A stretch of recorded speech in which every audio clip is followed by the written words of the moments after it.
خلیفہ کا انتخاب بلا واسطہ تمام مسلمان مرد اور عورتیں کریں گے، لیکن اس خلیفہ کا معاملہ وہ نہیں ہوگا جو پارلیمانی نظام میں ہے۔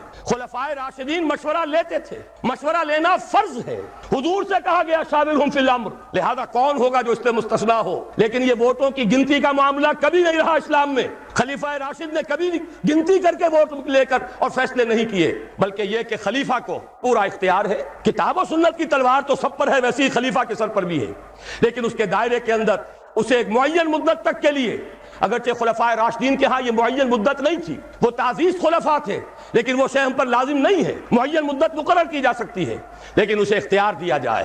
وہ یہ نہ ہو کہ ہمیشہ پارلیمنٹ کی اکثریت کا محتاج رہے۔ خاص طور پر ہمارے ہاں جیسے ہی اسمبلی آئی، جو بھی حکومت بناتا ہے وزیر اعظم، اس کی ساری توجہ اسی پر ہوتی ہے، کہیں یہ مینڈک پھدک نہ جائے، کہیں یہ گھوڑا کہیں جا کر بک نہ جائے، کچھ اسے دو، 50 وزیر بنا دو۔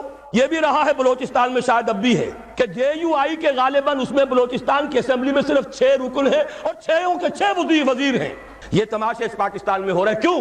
ایک بھی ہٹ گیا حکومت ختم، چند میڈک پھدک گئے حکومت ختم، چند گھوڑے بک گئے حکومت ختم۔ لہذا ساری توجہ اسی پر، کام کرے تو کیا کرے؟ کوئی نیک نیت آدمی ہو کوئی کام نہیں کر سکتا، اسے تو اپنی کرسی بچانے کی فکر ہو جاتی ہے۔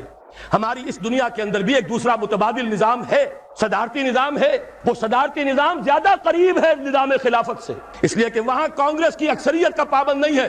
جو بھی صدر ہے امریکہ کا، اس کی اپنی مرضی ہے، اس کے مطابق وہ جس کو بھی وزیر بنانا چاہتا ہے سیکریٹری کہلاتے ہیں وہاں، ضروری نہیں کہ وہ کانگریس کا رکن ہو۔ جس کو سمجھتا ہے باصلاحیت ہے، فارن پالیسی میں اس کی نظر بڑی گہری ہے، مالیات میں یہ شخص بہت ماہر ہے، اور یہ اگر الیکشن لڑ کے نہیں آ سکا کوئی جرم نہیں ہے، یہ اس قوم کا فرد ہے، اس کی صلاحیتوں سے فائدہ اٹھانا قوم کے لیے ضروری ہے، لہذا اسے بڑے سے بڑے منصب کے اوپر فائز کیا جا سکتا ہے۔ آخر اسی دنیا میں وہ نظام بھی ہے۔